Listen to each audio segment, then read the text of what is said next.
Ladies and gentlemen, welcome to this rather bijou session, a small but select audience. I'm not going to waste any of the precious time we've got by giving you more of the biography than you can read for yourselves in these programs. So I'd like to begin by asking Professor Mohan to kick off proceedings. Thank you. Hopefully, thank you for being here. Hopefully, we will keep you awake in the post-lunch session. Let me begin by thanking both the Danube and the Heritage for inviting me here. This is my first time in Budapest, and it's really been a stimulating session to listen to Central Europeans, the dynamic here, because for India at least, Central Europe has been a black hole in our consciousness, and hopefully by engaging here, we'll learn a lot more. Americans are supposed to start with a joke, and Asians are supposed to start with an apology. So let me apologize in advance in case I sound too optimistic and too realistic compared to the gloom and doom we've been frequently subjected to in the last day and a half. So let me first say, explain a bit about the structure of what I want to do.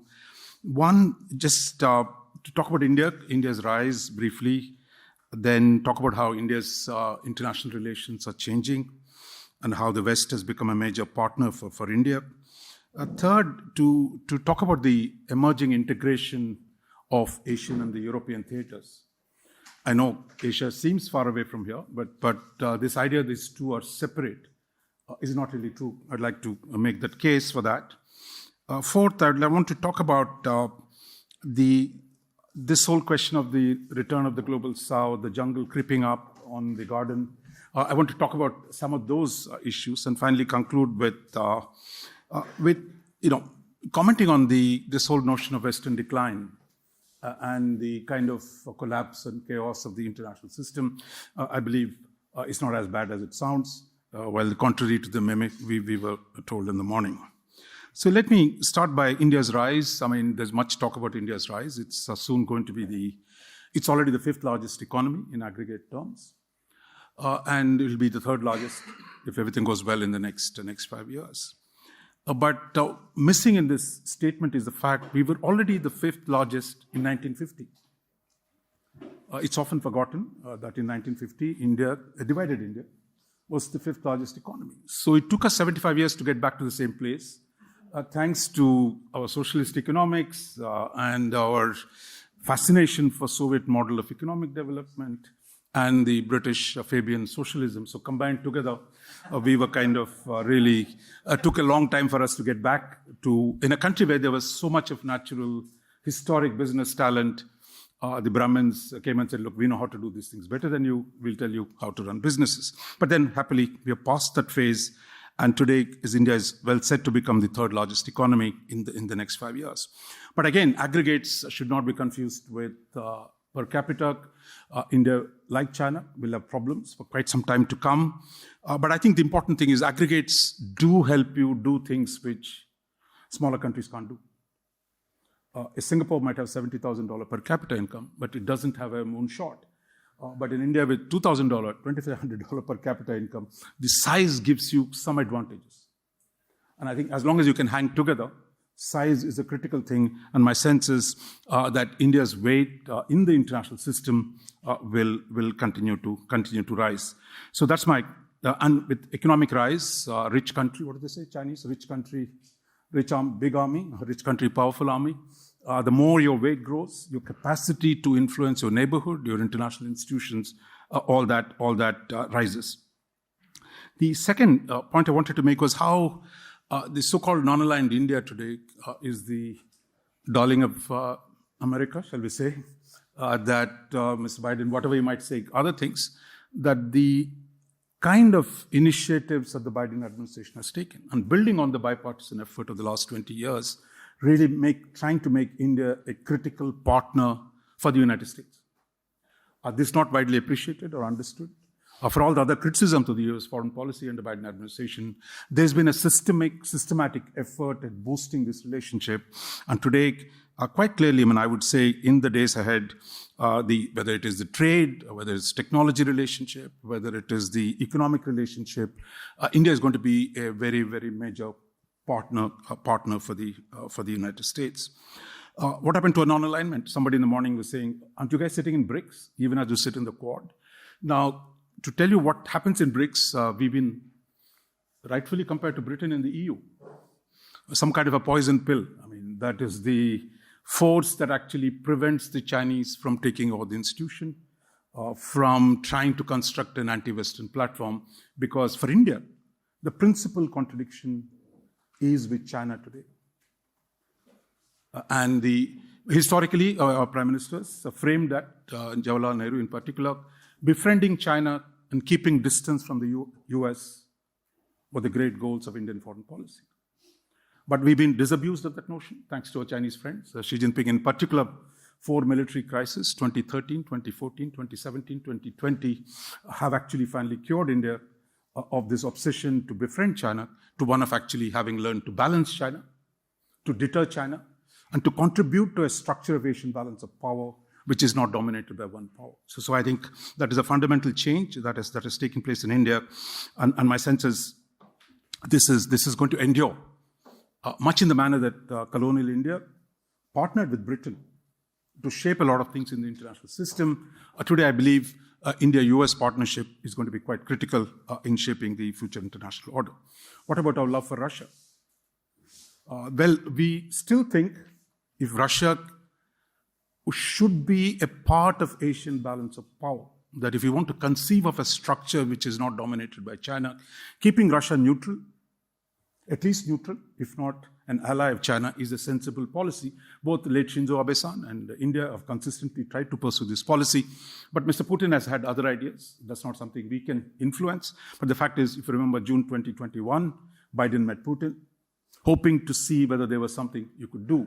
But Putin has made his choices, and I think the rest of us will have to live with it. But my sense is Russia's weight in India's overall calculus on trade, on strategy, everything is going to be on a secular decline. But we just don't want to abandon that relationship, because having Russia on your side will make some difference over the longer term.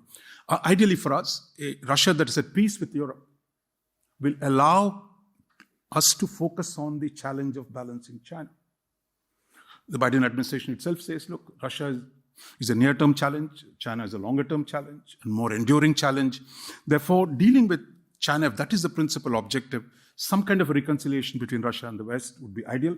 But then again, we can't control that outcome, and we have to only learn to live with that situation.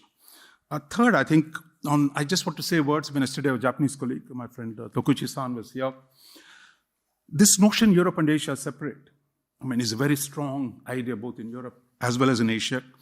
But I think if you look at history, going back to the 7-year war of France and Britain, that this notion that these two spheres were separate was fundamentally wrong. In 1770, in the 1750s, what was happening in Newfoundland, what was happening in the Madras coast, in Coromandel coast, what was happening in the Mediterranean, these were all interlinked. Let me bring you to the First World War, where India had 1 million troops. In the Second World War, we had 2 million troops. So this notion, when you talk about the British Army, of course, you talk about the British Indian Army, and this notion that Britain fought and won the war, it could not have done it without the Indian Army, which played such a critical role. So therefore, I think to think of these as somehow separate spheres, I think is fundamentally wrong. And my sense is, what China is doing in Europe, supporting Russia's aggression, is a way of exercising China's influence in Europe. And what NATO is trying to do with engage with Europe, with Asia, because our dear friends in France don't like it, but the fact is, there you are, that both these spheres are going to intermingle with each other, and the fact that Putin needs North Korea's ammunition, and Poland needs South Korean arms, and Iranian drones. This notion we're somewhere separate in a jungle. I'm sorry, the jungle is already part of you, so you've got to deal with us, whether it's arms merchants, whether it's a technology, whether a whole range of issues. We are going to be very much part of the rebalancing of the world in ways in which we did not have the agency in the colonial era, but today we'll have the agency to shape that outcome. And I think today we have that confidence as well to be able to participate in reshaping the global order. That brings me to the final point I wanted to make. This about American decline. Well, yesterday morning, I think you showed a slide of Spengler's book. I believe that was published in 1901, The Decline of the West, in 2 volumes. Now, clearly, I mean, you can say the West has been on a relative decline. But is it on an absolute decline compared to the other powers? That is the big question. This notion, look, there is a lot of anxiety, there's a lot of venting, oh my God, the barbarians are at the gate. But the fact is that the US is still not disappeared. In fact, I would say in Asia at least, last 2 years, US is back with a bang. Somebody else said in the morning, thanks to Xi Jinping's genius, turned a pacifist Japan into a military power. It's going to happen. Turned a non-aligned India into an ally of the United States. Turned a communist country, Vietnam, into a partner of the United States. But that requires genius. The idea that the Chinese can confront all its neighbors, as well as the United States, has actually given US a phenomenal opportunity to come back into Asia, to partner with Asian countries, and to build a new relationship. So I would say, looking at purely in the 2 years of Biden administration, there's a return of the US, a restoration of the US agency in shaping the architecture of the region. On the East versus the West, good old trope, we all grew up with Mao Zedong's what East wind prevails over the West. We have now the global South stuff. But the fact is, what is happening really is cross-cutting coalitions. It's not the global South is not going to unite. Global South was never united. It will not be united. Just as the Asian unity was a great idea in the 20th century, India, China never were on the same side.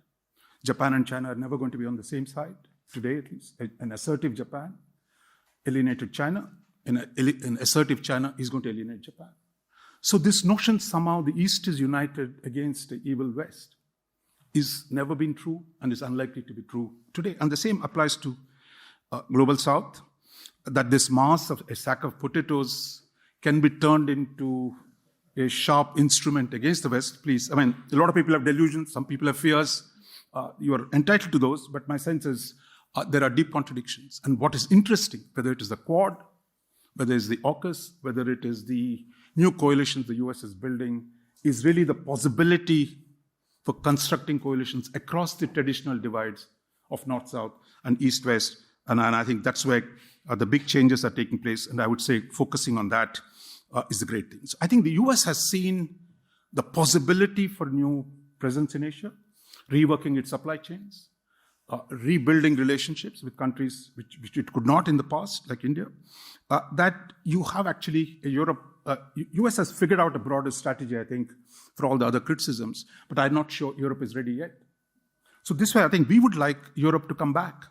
Imagine there's a colonial subject saying, love to see colonial Europe back, but all hands to the deck, because the challenge ahead in Asia is quite vigorous, given the scale of the challenge China presents. A European presence, even if, like Stalin, I could ask how many ships does the Europeans have? Not too many. But the fact is, a European voice, a European presence in Asia, standing up to aggression, contributing to deterrence in Asia, and working to rearrange, because I think for 40 years, Europe did not differentiate between China and Asia. But today, Europe must differentiate. Asia cannot be run as a China-first policy. Come and engage the rest of Asia. Enormous possibilities exist for Europe, and we would like to see Europe come back in. I would finally close with the thought about the Keystone State that Mr. Orban talked about in the morning. That for us, because of the blind spot in Central Europe was because we grew up with the Soviet Union as an independent nation. When Europeans were colonial powers, Soviet Union supported decolonization. So there's a lot of goodwill, and I think we mistake the residual goodwill of Soviet Union continues with Russia. And we did not have much sensibility to the geopolitics of Central Europe between Russia, Germany, Poland. And I think we are now beginning to appreciate that. And my sense is the rising India will have a lot to offer to Central Europe. And we also believe Central Europe will have a lot to offer to a rising India. I'll stop here.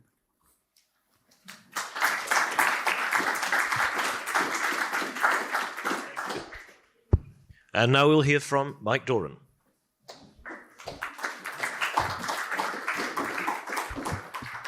Thank you very much.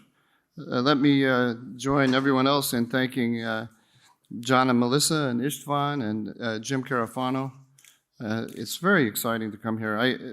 Coming to Hungary, and especially to the Danube Institute, is a real intellectual experience. You have to get your mind around different perspectives, unlike any other experience that I've had recently, except a trip I took to India. I think India is the only other country like Hungary where you really have to grapple with the questions intellectually. I was really that's not how we do that, is it? Pardon me.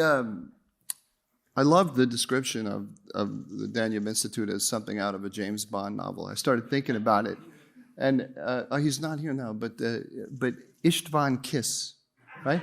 Is there a James Bond character? Is there a better? If I was going to write a James Bond novel, I'd have Dakota Wood versus István Kiss. This is anyway. But I'm not here to talk about James Bond, unfortunately. I'm going to talk about China and the Middle East. And I'm going to refute violently, aggressively, and I hope decisively the Biden administration's view of the China policy toward the Middle East, and which is also, I think, kind of the prevailing view in Washington. It goes beyond just the Biden administration. But in doing that, decisively, aggressively, violently refuting it, I face a very serious challenge, and that is that I don't actually have a clue what the Biden administration's attitude toward China and the Middle East is. Now, but I know what it's not. So let me just describe to you a little bit. I don't even know that they have a view. They may have a view, but they're hiding it from us if they do.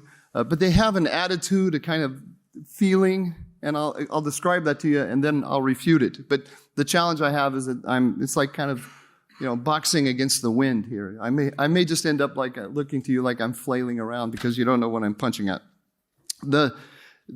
Back in 2017, when the Chinese built this base in Djibouti, or they started operationalizing this base in Djibouti, the American Navy, the U.S. Navy, welcomed the Chinese base.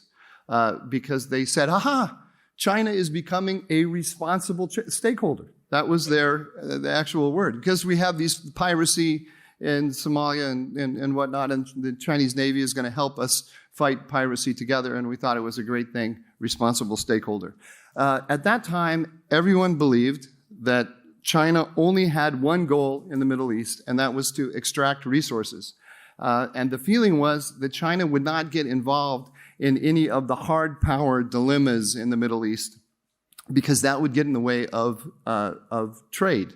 And what it wanted to be the happy panda, win-win. We sell you things and we buy things from you, and we want to be on all sides of every divide. And if we take a position on a hard power question, then that will alienate us from important markets. And if we try to challenge the United States, that will also not work to our advantage, because we, the Chinese, we are benefiting from the American order. The Americans take care of the nasty hard power stuff, and then we come in and make money. That was what everyone believed. And that attitude has not entirely disappeared, but no one would stand up and say that today. But because things have happened since then. The Chinese, for example, were found to be building a military installation in the UAE, one of our closest allies, of course. And their arms sales to the region have skyrocketed. They have a strategic partnership with Iran, a 25-year partnership. And then we had, most recently, these summits that Xi Jinping had in Saudi Arabia last December. So the profile of the profile of the Chinese has increased significantly. The military profile has increased. They're doing joint exercises with the Russians and the Iranians in the Persian Gulf and so on. So there's a greater sense among people in Washington that there's some kind of rivalry going on with the Chinese. But don't worry about it too much. When the Chinese brokered the deal between the Iranians and the Saudis, the administration said, this isn't about China. We think reconciliation between Iran and Saudi Arabia is a good thing. If China brokered it, fine. It's no problem for us. I think they actually believed it. Of course, you could say they were putting lipstick on a pig, but they'd been saying that they wanted a reconciliation between Saudi Arabia and Iran. So I think they believed it. That's the attitude. The other belief is we are unassailable in our military position in the Middle East. Unassailable. We can offer our allies protection from Iran. China can't do it. China doesn't serve as a kind of one-stop shop for security for any country in the world. So it's not going to start doing it for Middle Eastern countries. Nothing to worry about. And by the way, China's having an economic crisis. It's not going to start, and it has enough problems with the United States and the South China Sea.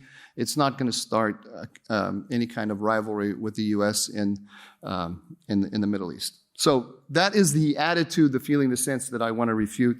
I'm going to talk about three things. I'm going to talk about military dynamics in the Middle East, and then I'm going to talk about economic dynamics in the Middle East, and then how the two converge with regard to China's aspiration of supplanting the United States as the dominant power in the world. Let's start with the military dynamics. The Middle East, we should always remember, is a cockpit of hard power competition. That's the start. Everyone in the Middle East feels very insecure, and they're all insecure from a military point of view. All of their major decisions start there. The problem we have in the Middle East today is that the Iranians have established, to use a military term, an offense-dominant regime in the Gulf. An offense-dominant regime is one in which military action favors the attack. They have done this, interestingly, through the development of very sophisticated drones, there's attack drones, ballistic missiles, and cruise missiles. And they combine them together in the same strike packages. And those strike packages with these three different elements, they have various kinds of each one of those elements, by the way. And they combine them together, and they can overwhelm any missile defense system in the world, including the best ones that the United States makes. And they have demonstrated to every Middle Eastern country that they have this capability, and that the critical national infrastructure of every Middle Eastern state is at risk because of it. They did it, for example, in January 20th, 2022. They attacked the UAE. Go back and look at the news reports. It's quite interesting. You'll read about it, and if you dug into that attack, it was actually two different attacks on 2 different days, but if you dug into it, you could get more and more information about it. But if you just were a casual newspaper reader, you would think that there was a Houthi attack on the airport in the UAE on January 20th. That's not what happened. There was a combined ballistic missile, cruise missile, drone attack, and the element that got through and actually struck was the drone that you read about. This is what happens in an offense-dominant regime. We can see it at work in Ukraine now. The Russians shoot 100 drones at the Ukrainians. The Ukrainians shoot down 85 of them. 85% interception rate is a phenomenal interception rate, and you'll see the Americans saying, "Oh, this is great. No, these Iranian drones are nothing. We got 85% of them."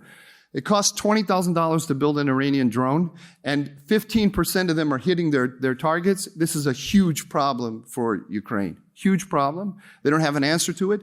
Now, the best missile defense systems in Ukraine are in Kyiv to protect the civilian population. So there's no missile defense systems to protect the soldiers who are carrying out the counteroffensive right now. That's what an offense-dominant regime is. And notice, too, there's a defense economics element to this, so that the interceptor that shoots down the drone costs 100 times, or 20 times. Somebody here, JV is here, he could tell us exactly how much the difference is, but it's significant. So it doesn't work in terms of defense economics, and it doesn't work in terms of deterring the Iranians. There's only one way. There's only one way. This is science. This is hard science, and we all know that we have to listen to science. This is hard military science. You cannot counter an offense-dominant regime with purely defensive techniques. You can't, right? Science. This is science. What is the American answer to this threat by the Iranians on our allies? Missile defense. This is, you listen to American military talking about what to do. They're talking about integrated missile defense, integrated missile defense, integrated missile defense. That will not solve the problem. It doesn't make our allies secure. So what do? They hedge. And they are hedging. There's what's going on in the Middle East now with every Middle Eastern country, including Israel, although the Israelis hide it more. The super hedge. Everybody's hedging toward China. Some of them also hedging toward Russia. The UAE is 3/4 of the way to China already. And there are all these facilities, that not just the one that we read about, there are facilities in the UAE that like that are going to turn into Chinese military facilities the minute the decision is made to do it. So that's the military thing. Now, economics. Supposedly, there's no economic competition with the United States in the Middle East because China is economically, it's in economic straits right now. It's quite it's the exact opposite. Because they're in economic straits, they're more interested in the Middle East than ever before. China wants to supplant the United States as the dominant power in the world economically. We all know that. It wants to create a Sino-centric global economic system. It cannot do it. It cannot. It may not ever be able to do it, but it certainly can't do it in the next 7 years. It can't convert. Its currency is not convertible, and it won't make it convertible because all the capital would leave China in 2 seconds. It cannot challenge the dollar as the global reserve currency. They cannot challenge the United States and the West in terms of dominating global finance.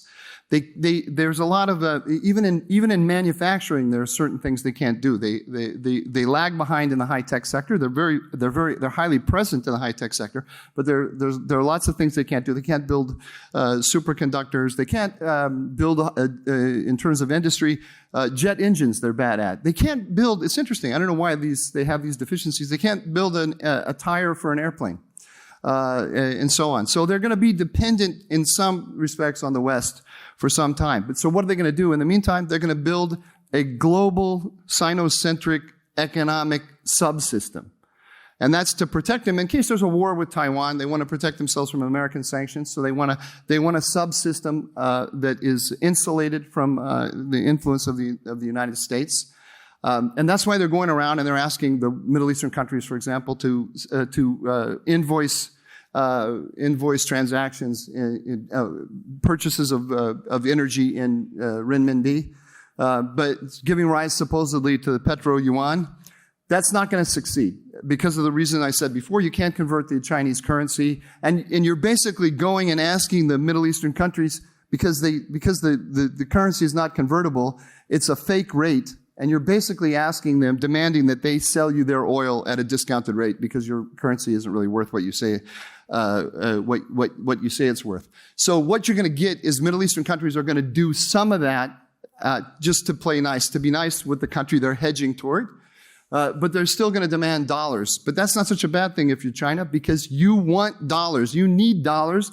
And if you are in a conflict with the United States, like say over Taiwan, and the United States wants to put sanctions on you, you want dollar investments. You want the high tech sector that you need to be the dominant power in global military affairs and in global economic affairs. You need that. You need dollar investment into that high tech sector. The Chinese economy on its own cannot produce the dollars to keep their high tech sector afloat. So they want all of those dollars that are sitting in the sovereign wealth funds of the Saudi Arabia, the UAE, Qatar, and so on. So in fact, their global the economic pressure that they're under right now is driving them in the near term to compete with the United States and pull the Gulf countries into their system. And that's the interesting thing here. And this is where the military and the economic things converge, because the Chinese come into the Middle East in military terms by building up Iran.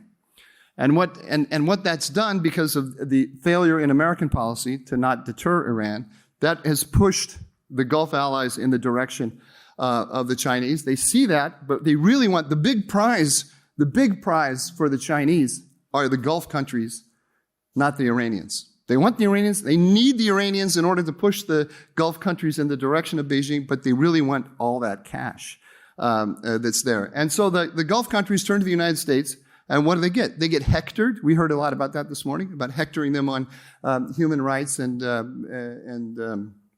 I don't know, all the things that they do that make us think that they're not pretty, and we don't want to be associated with them. But then the biggest thing, we don't actually support them in terms of their hard security needs, the thing that they want the most. So what's happening in the region is, as I say, the super hedge that's going on, and an erosion of the American order in the region.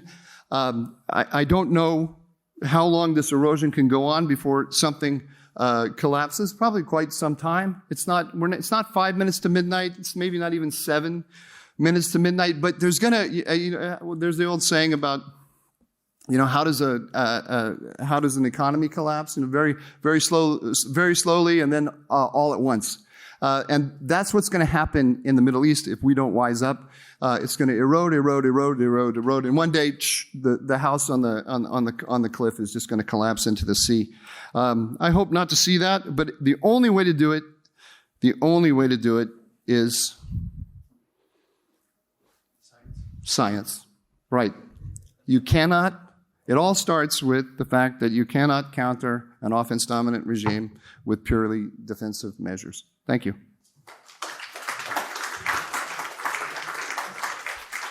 Thank you. And the last of our speakers of this session, Professor Kalu.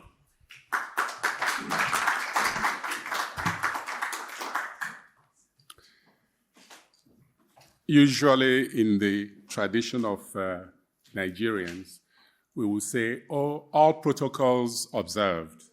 And the protocol has been to acknowledge the planning, the invitation from Danube Institute, the Heritage Foundation, but for me, especially Melissa, Luca, and of course, Logan.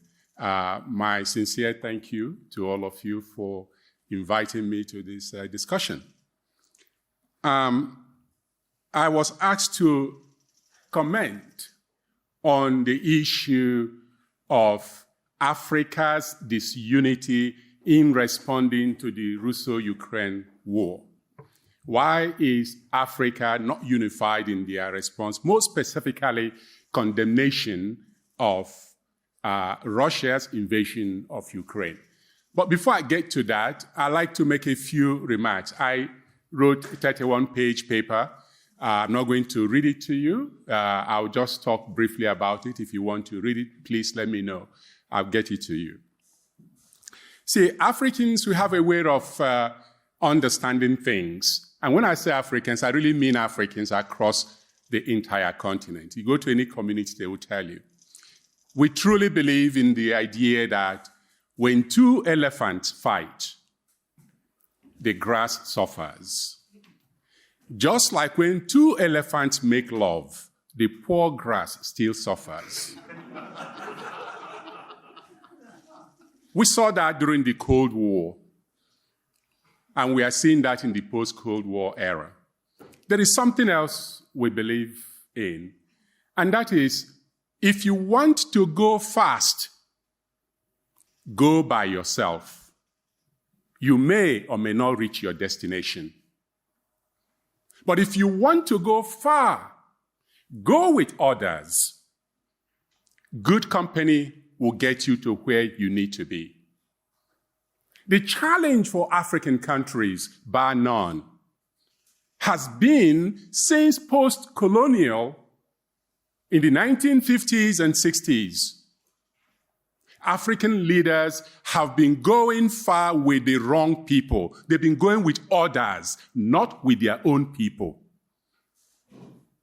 The state we call African states are not African states. They are European states. Let me start by reading just two quotes to anchor the discussion. In 1841, the German writer Friedrich List counseled German leaders on the importance of geopolitics and economic competitiveness. That is, the importance of geographic factors in political economy. List was referring to Germany's need to ensure that she had access to territories for future expansion and control of sea routes, which combined will provide Germany with resources and wealth. According to List, quote, "The history of the 19th century also teaches us that every war which the powers of the continent have waged against one another has had for its invariable result to increase the industry, the wealth, the navigation, the colonial possessions, and the power of European states in their search for supremacy over others." This is 1841, on the heels of the Concert of Europe 1815. Then you fast forward, 1884, 1885. What you see as Africa you're expecting to be united is Africa that was mapped out on paper by Europeans without inviting any African leader or representative to that Berlin conference. Indeed, I am very much appreciative of former British Prime Minister Lord Salisbury in addressing Parliament, specifically August 7th, 1890. He said, quote, "We have been engaged in drawing lines upon maps where no white man's feet have ever trod. We have been giving away mountains and rivers and lakes to each other, but we have only been hindered by the small impediment that we never knew exactly where those mountains and rivers and lakes were." End quote.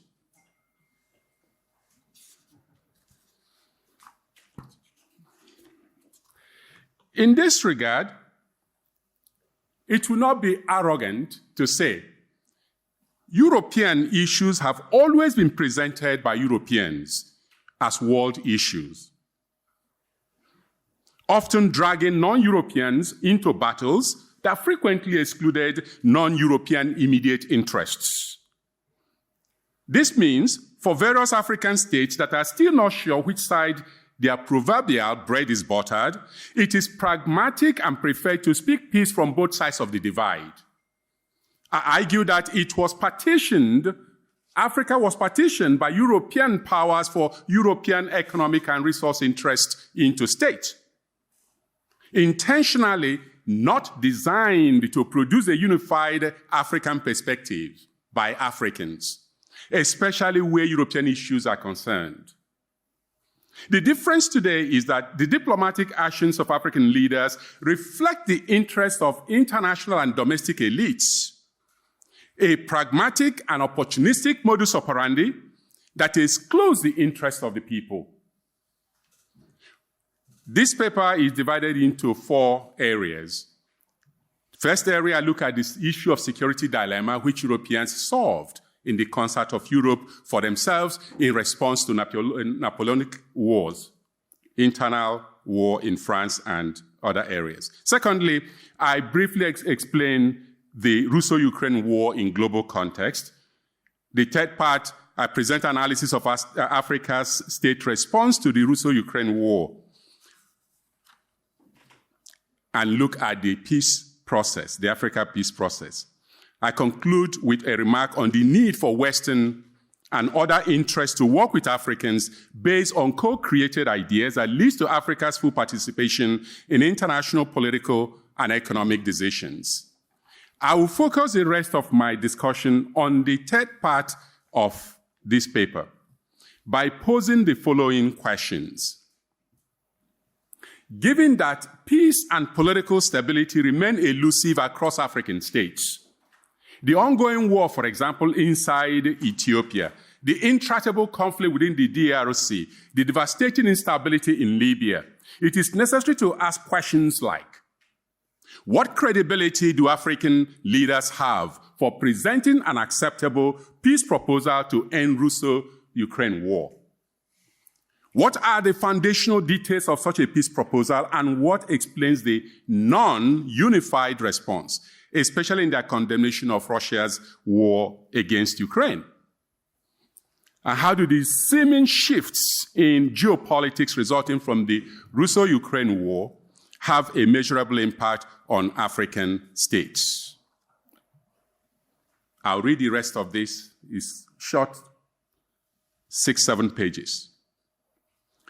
The June 16 and 17, 2023 Africa Peace Mission delegation to Kyiv and Moscow included the current chairman of the Africa Union, President Hichilema of Zambia, the 2022 chairman of the Africa Union, President Sall of Senegal, the president of South Africa, who served as the effective leader of the delegation, Cyril Ramaphosa, and the president of Comoros, Assoumani. The four heads of state were joined by high-level representatives from Egypt, Uganda, and the Democratic Republic of the Congo. Billed as emanating from the non-aligned movement during the Cold War, in which newly independent African states decided they would not take sides in the East-West ideological battle, the mission of the delegation to Kyiv and Moscow was framed around Africa's neutrality to ensure that Ukraine and Moscow can make room to listen to each other, accept dialogue as a negotiation framework to end their conflict, prioritize de-escalation, respect territorial sovereignty of states, accept security guarantees, which are essential for all state survival, ensure that free market and supply of grain through the Black Sea was unimpeded by respecting the Black Sea Initiative, ensure humanitarian support for all affected by the conflict, respect the rights of prisoners of war, protect children, and at the end of conflict, return them to their homelands. And lastly, to commit post-war reconstruction at the end of the conflict. Based on the above list, the delegation assured Kyiv and Moscow that African states remain engaged in the search for peace until all hostilities come to an end. The question is, to what extent did the 55 sovereign African countries agree to the peace mission led by President Ramaphosa of South Africa? If there was an agreement by all African countries, to what extent was the discussion for an African peace proposal a product of either the Assembly of Heads of State and Government of the African Union, its supreme decision-making organ, or the Peace and Security Council, its decision-making organ for prevention, management, and resolution of conflicts? Surely, the lack of unity amongst African states to support or oppose the UN resolutions condemning Russia's invasion of Ukraine indicates a non-unified response to the war. As Catherine Zuku notes, African states are not unified in their support and or opposition to UN General Assembly resolutions condemning Russia. In 2022, quote, 2 conservative resolutions condemning Russia's invasion of Ukraine passed the UN with roughly 50% of African states voting yes and the other 50% voting either abstaining or simply not showing up to vote at all. In 2023, only Eritrea and Mali voted against the resolution, end quote. The lack of a unified African response to condemning Russia's invasion of Ukraine is both, I would argue, historic and pragmatic. The root goes back to the 17th century. More pointedly, Europeans, as I've mentioned, who partitioned the country in the Berlin Conference in the 19th century. The partition of the continent amongst various European powers ensured that African voices will remain fractured and fragmented. Only in Africa, for example, is the colonizing influence of Europeans remain visible as an identity categorization. For example, Anglophone, Francophone, and Lusophone to this day. There is no other continent where regions and states are referred to by language of their colonizers for no other rational reason other than ensuring continued identification based on what separates rather than what unites Africans. Indeed, when the United States burst into the scene of global leadership at the end of the Second World War, it repartitioned Africa by lumping the entire North African states into the Middle East and North Africa Bureau, and referred to the Africans in that new category as African Caucasians. Subsequently, references to Africa in America's psychic, and I will argue for many Europeans, is sub-Saharan Africa, quote, black. Early African nationalists led by Kwame Nkrumah attempted to form a united political and economic interest based on unifying the continent. This failed. It failed largely because of the partitions, again, those Lusophone countries, Francophone countries, in between, they could not get their acts together because behind the scene, for example, France was ensuring that its former colonies remain unified and connected to France. The OAU's basic principle of, quote, absolute equality and sovereignty of all African states, the right of each member state to exist and not to be annexed by another, the right of states to enter into voluntary unions with each other, non-interference in the domestic affairs of fellow member states, and the pledge not to harbor dissident from other states, have consistently ensured a non-unified or pragmatic positions on global issues. Indeed, African leaders were not unified when Patrice Lumumba was trying to rescue his country from domination by Belgium, United States, France, and Great Britain. They were not unified. Patrice Lumumba died. Not only did he die, Congo to this day remains in serious disarray, even though the UN peacekeepers went there in the 1960s. The Cold War period provided a more pragmatic rationale for diplomacy and non-unified African voices in the international system. The bifurcation of the system into East-West communist capitalists, of course, allowed Africans, in spite of the Bandung Conference, to pick sides by simply listening to who is providing what aid, not listening to their own people. In the case of Mobutu, for example, US support was essentially maintaining that autocrat in power.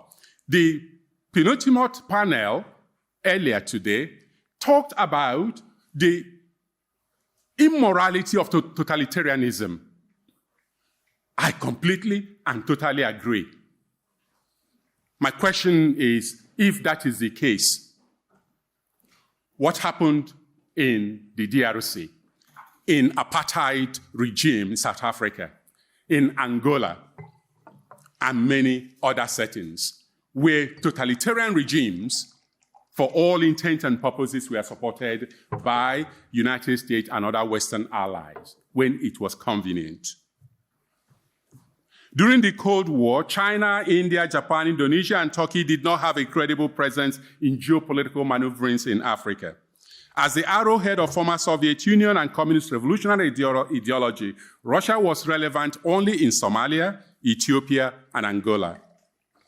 It was an alternative organizing ideological basis for Amilcar Cabral revolutionary activities in Lusophone countries of Guinea, Bissau, Cape Verde, and Mozambique. Under the umbrella of US-led Western alliance, much of the geopolitical maneuverings were spearheaded by those who colonized Africa, especially France and the UK.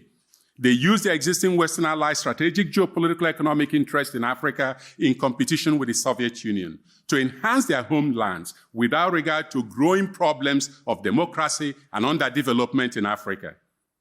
In the 1980s, Deng Xiaoping's economic guidance to transform China from poverty to enormous wealth took full form simultaneously as African countries suffered devastations emanating from the wrong-headed IMF, World Bank structural adjustment policies, and its consequent economic deceleration across the continent, especially in sub-Saharan Africa. If you're following the news, not only is Zambia the first country to not be able to pay its bill, Ghana is now technically referred to as bankrupt.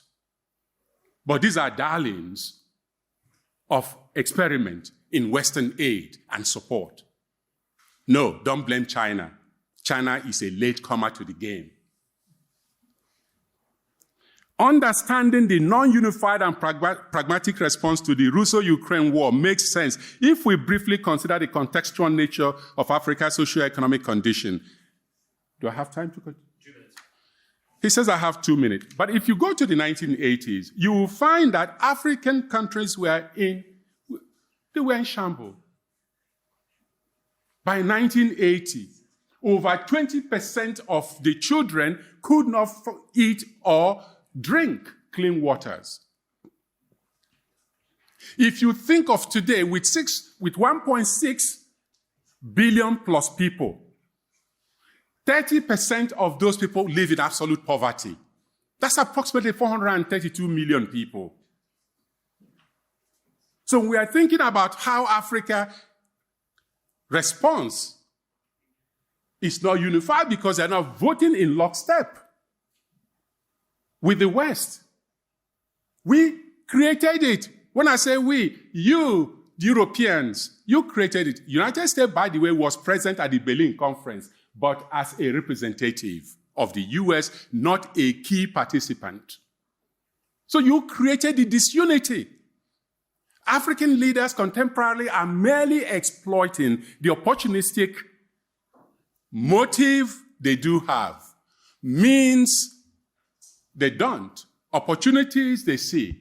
So they solve their individual problems. The coups that are now happening across the country, across sub-Saharan Africa, is not unpredicted. Russia's presence with Wagner, starting with Libya, Sudan, Burkina Faso, Mali, and working really hard to get into Niger because the prize is Nigeria. It's not unconnected to the non-unified support for the war against Ukraine. And lastly, North East Africans depend on over 40% of their grain import from Russia and Ukraine. Why is that the case? Why are African countries begging for food? Well, go back to the Lome Convention, where 71 signatories to the convention signed in 1975, went into effect in 1976. The Lome Convention. Africans have access to European market. They can export to European market on preferential grounds, except they cannot export anything that competes with European goods. Europeans turn around in the common agricultural policy to ensure they protect, through subsidy, their market against primary goods, which is the main strength of Africans. United States, after the Professor Tennessee Kalu. Valley Authority. I will stop in a second. Tennessee Valley Authority. Forgive me, you've had more than 5 minutes over your time. I'm going to have to stop, otherwise okay. we have no time for debate. We will have the debate. Like I said, I'll give you the paper to read. If you want, I'll send it to you. But the U.S. agricultural subsidy, these are the real problems. Let us discuss that among ourselves. Thank you.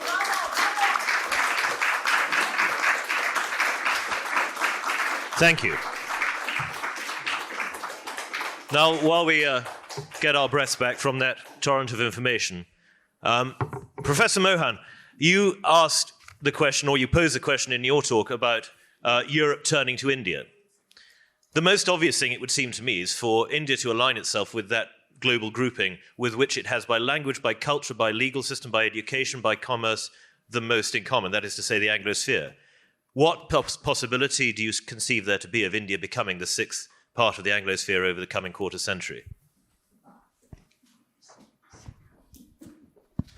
See, we are ready. I don't know if the Anglos are ready to take us in. So, but I would let me put it this way. I mean, I think there is a colonial friction lingers on, but operationally, in spite of the governments on both sides, you have the movement of Indian people, the migration of the Indian professionals is mostly to English-speaking world. Some of them become your prime ministers. I mean, on the second generation. I'm very happy we are indeed. Yeah. The fact is, U.S. businesses, if you take the top Fortune 500 companies, the number of Indian techies who run them has grown. So operationally, in terms of trade, in terms of movement of people, in terms of technical collaboration, it's already happening. What we're struggling with at this point is really to undo some of the historical legacies. The partition of India, the India-Pakistan stuff, India was with Russia, Pakistan was with the US. You have some of this way the, Anglos interfere in India's internal affairs. Those issues are there. But structurally, if you see, we are moving closer than ever before. And my sense is that will only grow in the coming years. And I think in many ways, the US and Australia have really set the path, the two parts of the Five Eyes who really transform this relationship. And my sense is it's going to be a lot more you'll see in the coming decades, notwithstanding the residual frictions. The direction is what exactly you said. We are getting there. And as we look east, there's been a great deal of talk today about the Cold War, but in fact there's a previous Cold War that comes much more to mind, which is the great game of the 19th century. Mutatis mutandis, that being, instead of the British, you now have the Chinese and the Russians, and India playing that middle part and looking to the stars. What part do you see India playing in this? Do you think India will remain a hands-off player, or will it become directly involved in the maintenance of peace and stability in that region? I'm glad you brought back the great game. The great game was fought between the Russians and the British, but it was played from India. It was not played from London. Okay, India was a point from where the great game was played. And I think one of the consequences of that, Anglo-Russian confrontation was the Western willingness to cut slack for China. As long as you framed Russia was the problem, let's leave China alone. The British position on Tibet, a whole lot of these things depended because you saw Russia was your main enemy. And in the Cold War, exactly the same thing happened. You were willing to cut a deal with China to isolate Russia. But today, I think you face a challenge from China, and we face a challenge from China. So in a way, structurally today, our principal contradiction, as I mentioned, is with China. The US principal contradiction is with China. Therefore, that is what is bringing us together. That the US has seen very clearly what the Europeans are yet to see, that in any attempt to balance Asia, you need India on your side. And that's the reason why the US is going all out to befriend India. And the circumstances in terms of India's opening up economically, its greater willingness to collaborate on the defense side is putting it that way. But I must close this one thought. India is not going to be a Britain to the United States. It's not going to be even a France to the United States, which pretends to be autonomous but depends on the American umbrella. We are negotiating a set of unique terms of engagement between India and the US. How do we work this relationship, which is not an alliance in a classical kind? And it is not going to be a junior-senior partnership. I think it is those terms of engagement that are being worked out. Here, I would say a lot of credit for Washington for at least making this effort to create a unique set of terms on which it can engage India and make India a partner to the West. Thank you, Professor. Dr. Doran, I thought there were three letters conspicuous in their absence from your talk, MBS. This is a man with global ambition, practically bottomless pockets, and therefore practically little reliance on China for his trade, for his aid, for his dominance. What part do you see this, assuming that he is successful in making Saudi Arabia a serious player, the serious player in the region, what part do you see in his suppression of Chinese influence in the rest of the Middle East? So he is a man in a hurry, both in two senses. One, he's under a lot of structural pressure. He's got a very young population. The world, he wants to find the place of Saudi Arabia in the global economy in the 21st century. He wants to secure it so that his young people have jobs and are productive members of the global economy. and then by personality, he's a man in a hurry. You can see that. People call him impulsive, whatever. He wants to move ahead fast. So his attitude is going to be, I need the following things in order to develop my economy, in order to ensure my security. My preference is to get them from the United States. He wants an alliance with the West. It's been useful for Saudi Arabia. It's been helpful. He wants to keep it, but he has three problems. One is the rise of Iran. Number two is the hostility of the American establishment to him. It's deep, especially on the Democratic side, but it's an American aversion to him. And then the third thing is the time pressures that he feels. So he's going to give America first right of refusal on everything. And if America says no, he's going to go to China. He's made that clear, very clear. On security questions, he will look, if America says no, he'll look for a Western alternative that isn't a thumb in the eye of the West. So, for example, they recently announced that they're going to buy drones from, it's quite a big deal actually, given the bad relations between Turkey and Saudi Arabia over the last few years.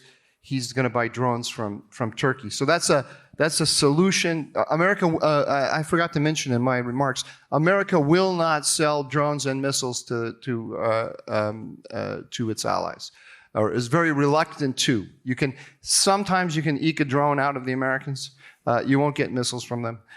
So the Chinese will sell anyone drones and missiles, and so they have in terms of this offense-dominant regime that the Iranians have established.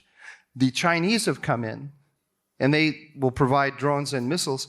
And so now the Chinese who hold the balance with regard to the disruptive military capabilities that are having such an impact on the region. The United States said to the UAE, if you go with Huawei for your 5G, you can't be in the F-35 program. The UAE went for Huawei, and they're out of the F-35 program. We decided to interpret this as a commercial decision. This was a hedge, a geostrategic hedge in the form of a commercial transaction. This is the kind of thing that we have to watch out for, because we lost $20 billion on that sale, but we also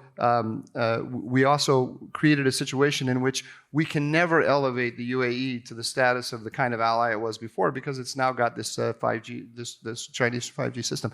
Now, in that case, when we didn't give them the F-35, the French jumped in and sold them the Rafale, and the French saved us there in terms of keeping the UAE from going for a Chinese solution. But increasingly, we're going to see Chinese solutions moving into the region. You made only glancing reference to Israel as hedging. What do you conceive to be Israel's position re China, given that Israel has a historic closeness with the US and Britain, certainly since 1967? Do you conceive that Israel will continue to be the broker? And also, if relations between Saudi and Israel improve, which they are giving signs of doing so, will there not be the influence of Israel on Saudi to stay, as it were, on the side of the West rather than the side of the Orient? I don't think that Israel can provide a solution to the Saudis to their security dilemma. Only the United States can. Because it's not just that the Iranians have the offense-dominant regime. They also have escalation dominance, so they can destroy the economy of the UAE very quickly and very quickly. So if the Russians, if the Saudis and the UAE got better weapon systems themselves, they can't use them to deter the Iranians. Only the United States can carry out the offensive measures necessary to really seriously deter the Iranians. I don't think the Israelis can fulfill that role. The Biden administration, everyone. This is the Saudi-Israeli what do we call it? What's the word? Naturalization? Not naturalization. Normalization. Thank you. I couldn't find that word. Normalization is a hard word. This is the glittering ball that everyone is running after in Washington now. We're all extremely excited about it. We're thrilled just over the moon. It's so exciting. And so the Biden administration threw the ball in the corner, and we're all running and celebrating over there. And then meanwhile, the Biden administration is over in this corner cutting really dirty deals with the Iranians. You see the $6 billion for the hostages and everything. That's the real story is going on over here.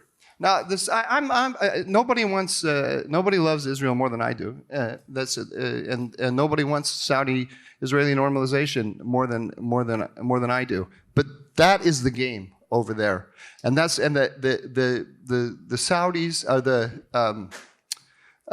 the Biden administration is putting the Saudis and the Israelis into a new system where the United States cuts deals over the heads of its allies with the Iranians and then crams it down the allies' throats.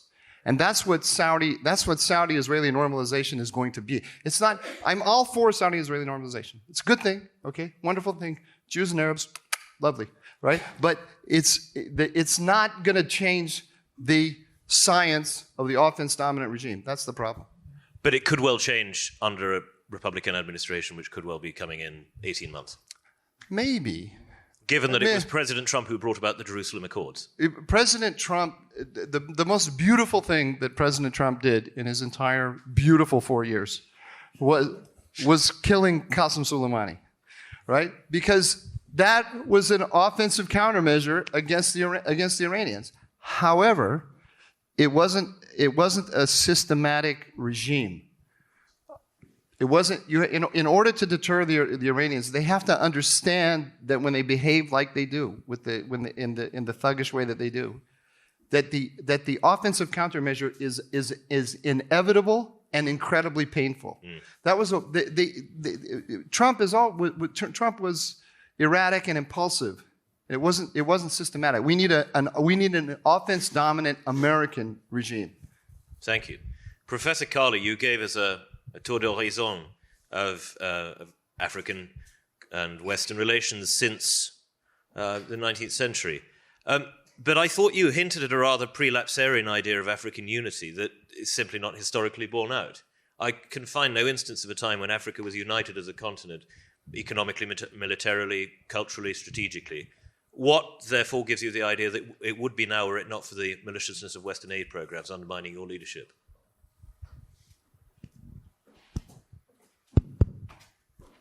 I do not recall making any argument to the fact that Africa has been united. No. The African unity that I referenced was a post-independence attempt.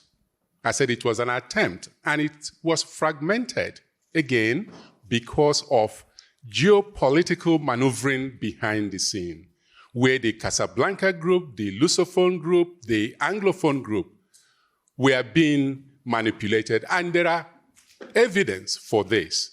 In fact, following the French approach, she put all her Francophone countries under the CFA.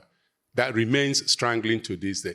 The continent has never been united, and my core argument is expecting them to be unified today in response to a European problem is disingenuous, because the states themselves were partitioned.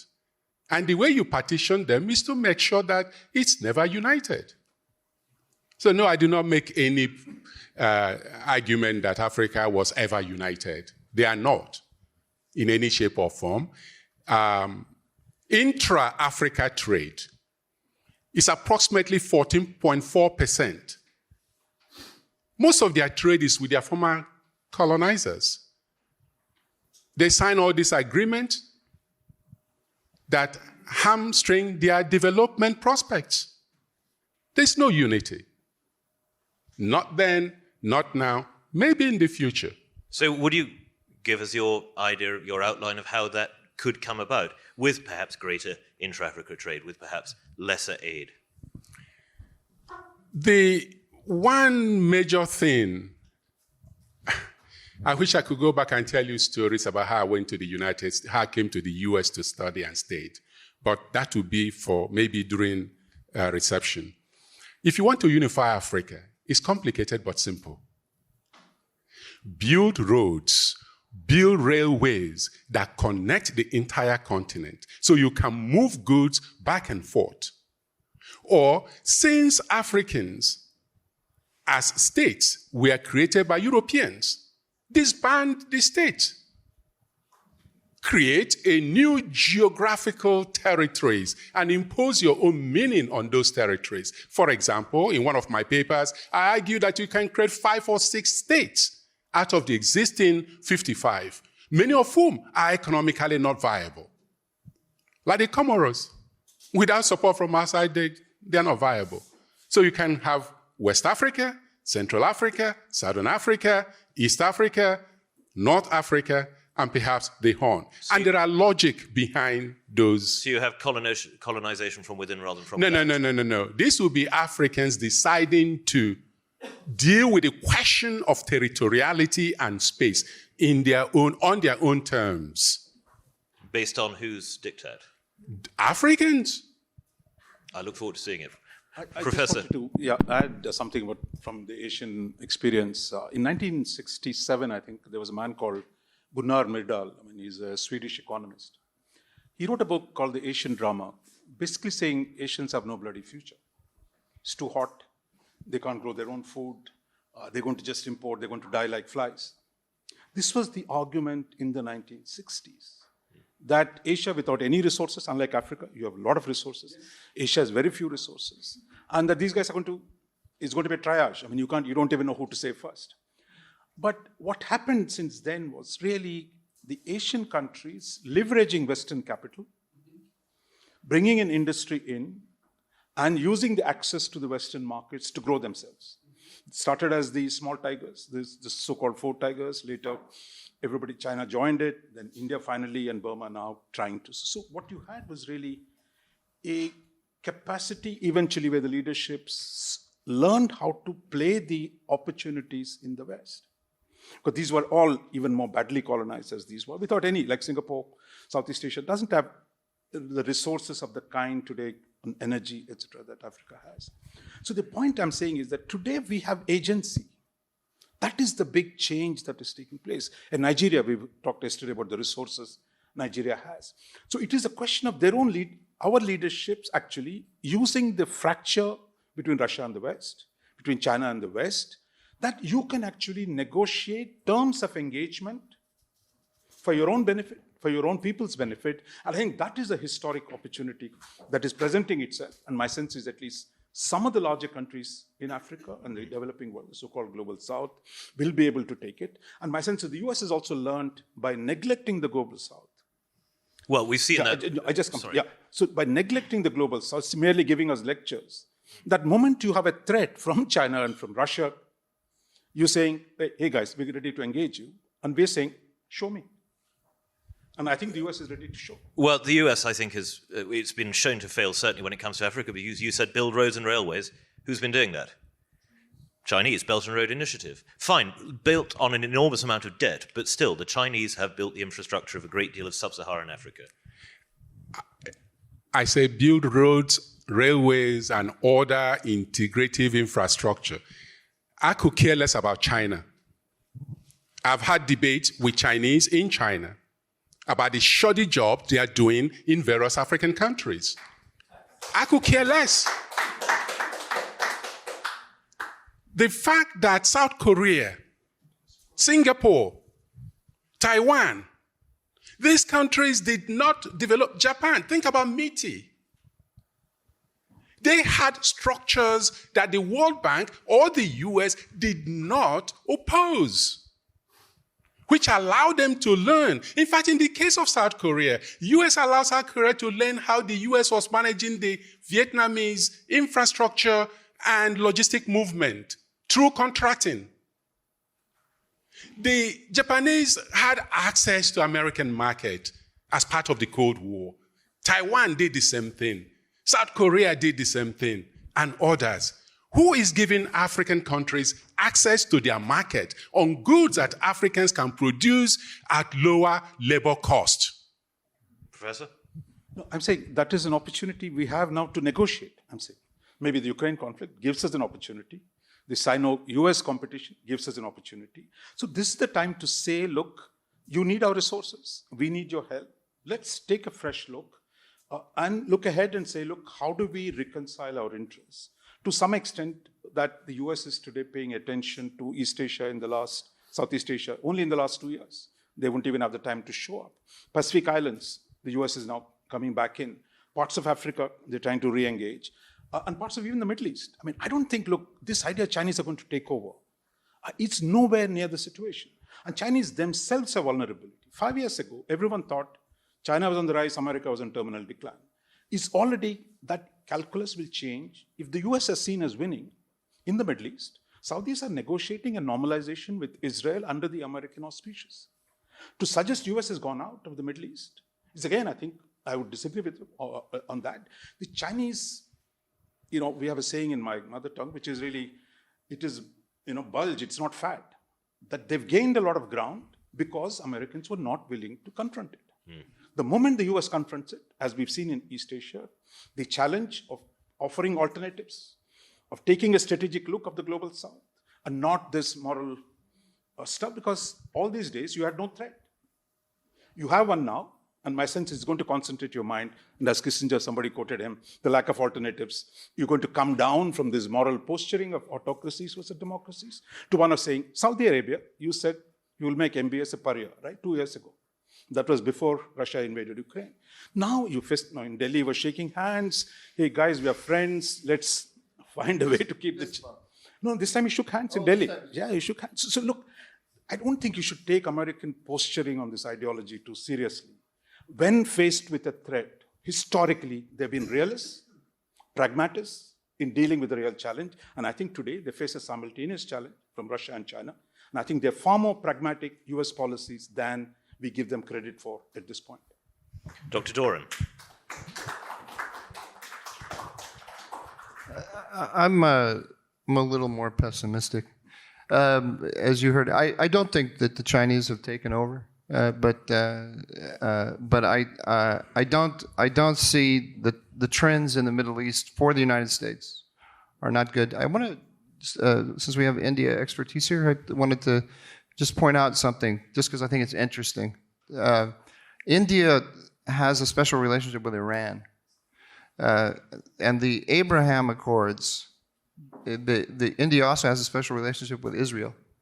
And it also has very good relations with the Gulf states. And there are lots of Indians in the Gulf. Yeah. And so the Abraham Accords made it easier for India to deal with the Gulf and Israel simultaneously. And now there's talk about I2U2, India, Israel, UAE, US, and it's kind of a framework that has yet to find a really serious substance. But there are efforts to create projects among all of those players, which is very interesting. And so India is on both sides, like China. India is on both sides of the Gulf-Iran divide.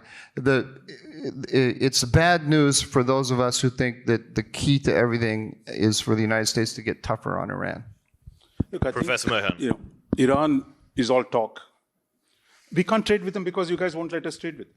Now, long before Abraham Accords, India has 8 million migrants in the Gulf, in the Arab Gulf, 8 million. Who contribute $100 billion a year of remittances.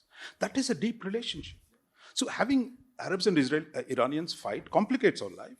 But our oil purchases, our migration, our commerce was all with the Gulf. Iran, because it's neighbor's neighbor, it is there. We can't just simply ignore them. But we haven't done anything with them like the Chinese do. So I don't think we were waiting for the Abraham Accords to the weight of our economic relationship is with the Arab Gulf. Iran, we need them to deal with Afghanistan, with Pakistan, so therefore we keep them engaged. But the actual relationship with Arab Gulf is at least 100 times bigger than my economic relationship with Iran. So I don't think there's any confusion on that. It's an interesting thing because as I was arguing that ultimately the prize for China is the Gulf states, the Arab states. And what we're hearing is the same thing for India. So that's a reason for some optimism that maybe the Indians can counterbalance the Chinese a little bit in addition to us. That would be nice. Professor Mohan, isn't it a worry for India that it is being destabilized from its north by the influence of Iran on Pakistan and also of China on Iran? And that must give you geopolitical cause for concern, given you have a nuclear and hostile power directly on your northern border. Look, I think given our contradictions with Pakistan, and Pakistan's support to the jihadi groups in Afghanistan, there was a point at which there was a convergence of interest between India and Iran in preventing Taliban from being the dominant force. But today, I think that thing does not work. Iran does its own thing in Afghanistan, we do our own thing. So I think the second logic was we can go through Iran into Central Asia because Pakistan does not give us physical access. But today we found a maritime route. I think that is what, when President Biden was in Delhi, this idea of a corridor from India, UAE, across the Arabian Peninsula to Israel and Europe. So now we're finding other corridors rather than dependent on Iran, because Iran's isolation limits its value. Whatever you can say, look, and India is not like China defying sanctions or going around. So for us, we would want to do it the right way, and we have options, alternatives to Iran. So I don't think we are tied to Iran in many ways. And Iran, so long as it's locked in a conflict with the Arabs, it's a deep. Their ability to influence the region will be limited because there'll be others trying to outdo them across the region. I never underestimate their ability to extort. Sure. And they can extort India just as much as by putting its Indians in the Gulf in danger. Look, we've evacuated millions of people over the years, multiple crises, going back to the first Gulf War. So, I think there's enough room to maneuver within the Gulf. And as somebody said yesterday, you said, I think, it's a realpolitik world. It's a hard power world. That's the reason why, by engaging Israel, by engaging Saudi Arabia, by deeper partnership with the Gulf Arabs, with the French, with the Americans, our options in the Gulf have dramatically improved. So we don't have to, because Iran is also desperately looking to break its isolation. So they want us on their side as well. And to what degree does the American withdrawal from Afghanistan play a part in the minds of Indians when it comes to geopolitical security? We were a lot worried, but I think throwing good money after bad, I think was a good decision to come out. It has helped them focus on Indo-Pacific. It is helping them to let the regional powers take a larger role. So I think Afghanistan was never winnable. I think the optics were pretty bad, but by stepping out, it's actually, we welcome it because it's dropped the value of Pakistan for the United States. I was gonna jump in and I was gonna say I read between the lines. It's also so I think look, it's not the end of the world. The withdrawal. Unless you happen to be a woman in Afghanistan, in which case it probably seems like it. But that's the point, right? I mean, it took you 20 years to bring the Taliban back and spend $5 trillion on the way. Well, look, it's only our fifth time at trying to colonize the place. You've got to give us a little. The problem is, look, I mean, I can go back to, you ousted a revolutionary government, which was modern, progressive, trying to reform the country, but they were too pro-Soviet. So you brought in the jihadis, you undermined them, and today you are in a situation. I think at some point we would like to see fundamental change in Afghanistan. But what you started, you did not have the resources, political support at home to sustain it. I mean, that's a reality. Can I point out that the us in this case is the Americans, not the British? Can I just say before we finish, Dr. Kalu's paper is going to be made available in its entirety on the Danube Institute website, so you can read it, digest it, and I hope debate it with him electronically. I would like to thank Dr. Kalu, Professor Kalu, Dr. Doran, and Professor Mohan for what I think has been a rather interesting and enlivening discussion.